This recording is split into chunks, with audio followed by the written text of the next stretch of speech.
ولكن حضرتك كلكم على دماغنا يعني. السيد الأستاذ رئيس مجلس المدينة اللواء أنور عثمان، السيد الأستاذ نائب رئيس مجلس المدينة أحمد حجازي، السيد الأستاذ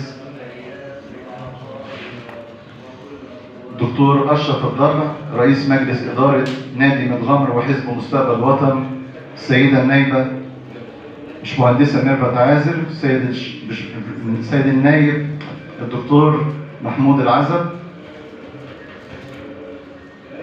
الباشمهندس مجدي عبد الملك اسكندر جمعية الوئام لحقوق الإنسان وحماية المستهلك، السيد الأستاذ مصطفى فضالي رئيس مجلس إدارة مركز شباب متغمر، السيد الأستاذ أيمن رفعت رئيس مجلس إدارة بيت العائلة بمتغمر، السيد الأستاذ أمين القرموطي حزب حماية الوطن، وأيضا شرفنا حزب مستقبل الوطن، والأستاذ ممدوح العرابي رئيس مجلس الإدارة بإدارة متغمر التعليمية، والأستاذ أحمد زهران أمين حزب حماة وطن بندر متغمر، والأستاذ محمد أبو طالب أمين حزب حماة وطن مركز متغمر، والباشمهندس عبد الرحمن الشهاوي سكرتير عام محافظة البحيرة سابقا، والأستاذ أحمد زهران أمين حزب حماة وطن بندر متغمر، والأستاذ محمد أبو طالب أمين حزب حماة وطن مركز متغمر، والأستاذة تهاني صقر، والأستاذ حامد عبد الرؤوف مدير عام سابق للتعليم.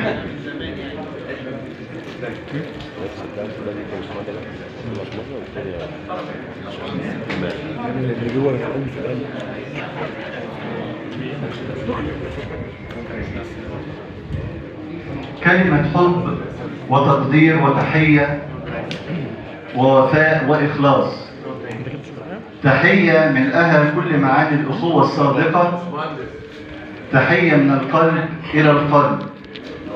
شكرا من كل قلبي لحضراتكم جميعا وتشريفكم لنا بالمطرانية، مقدمين التهنئة بعيد القيامة المجيد لكل إخواتكم المصريين الأقباط في شخص صاحب النيافة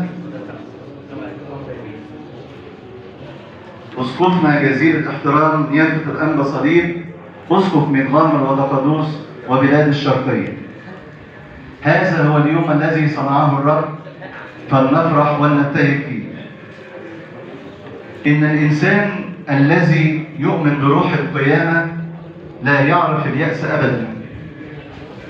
الإنسان الذي يؤمن بروح القيامة إنما يجاهد مهما حدث له، يصمد في قوة وفي بسالة وفي إيمان يتدخل الله.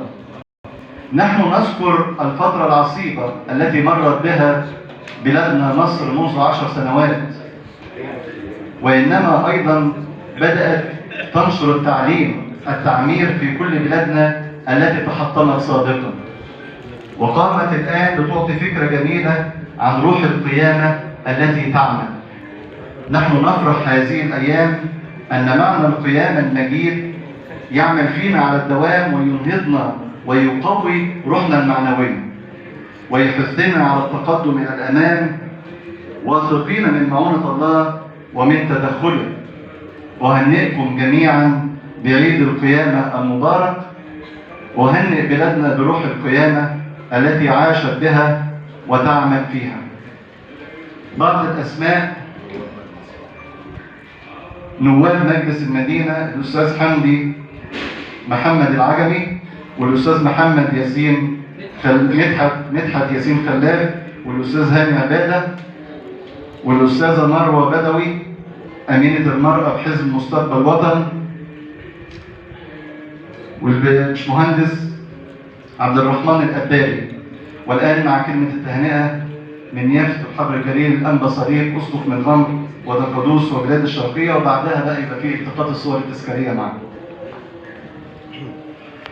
بسم الإله الواحد الذي نعبده جميعا ونقدم له سجود العبادة وصلاة الشكر. يسرني أننا نتواجد سويا في هذه الأمسية لكيما نؤصل أصالة مصر ونعلن العالم كله طبيعة مصر الأصيلة ومحبة الشعب المصري الوطني في مصر كلها. ولا نقول أن هناك مسلم ومسيحي، ولا نقول نحتاج لنسيج واحد. نحن واحد من البداية وسنظل واحد إلى النهاية.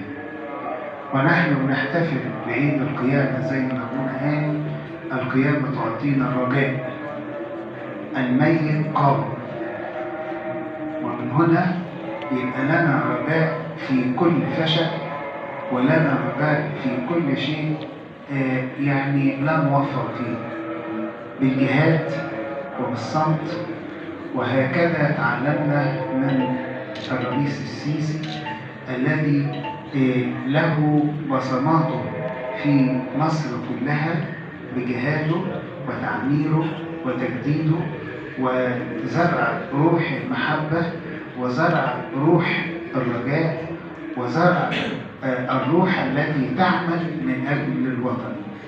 فرحانين إن احنا مع بعض دلوقتي، وفرحانين إن احنا بنحتفل بعيد القيامة، ونعلن العالم أصالة الشعب المصري، ونعلن العالم كله المحبة المصرية والشعب المصري. من كل قلبي أقدم كل الشكر لجميع الحضور، فردا كل حسب مقامه ومكانه. من كل قلبي فرحان جدا بوجودكم معانا، وباسم مجمع الآباء وباسم الشعب القبطي في مطرانية النظام كلها، ونقدم لحضراتكم كل الشكر وكل الاحترام وكل التقدير لمشاعركم القلبية ومشاركتكم الحبية ووجودكم معنا في هذا اليوم المبارك. فرحانين، وربنا يجعل كل أيامنا فرح، وربنا ينزع عنا كل ما يجعل ويمس المحبة ويمس الفرح الذي نعيشه في مصر. ربنا يجعل مصر كلها زي ما احنا بنقول عنها كده أم الدنيا، فهي أم لكل واحد فينا، أم لكل واحد فينا. نفتخر إننا مصريين، نفتخر إننا نعيش على أصل مصر، على أرض مصر، نفتخر إن احنا بنرتوي كلنا من نيل مصر. رجاؤنا أن نحيا في هذه المحبة، رجاءنا أن تكون هذه المحبة محبة عملية، رجاءنا أن تكون هذه المحبة محبة فعلية، رجاءنا أن تكون هذه المحبة معلنة للجميع، لكي ما يتأسس أولادنا وأطفالنا على هذه الروح الحبية التي نحيا فيها بالروح الواحد والرجاء الواحد نحو الله والهدف الواحد نحو الله. لأننا كلنا بنقول يا رب ادينا نعمة، يا رب ادينا حياة صالحة ترضيك، من خلالها نحيا حياة مرضية حسب وصايا وتعليم القرآن والإنجيل. كل سنة وحضراتكم طيبين، وربنا يعيد أمثال هذه الأيام على مصر كلها بالخير والبركة والمحبة والوفاء والسلام. كل سنة وحضراتكم طيبين. شكرا.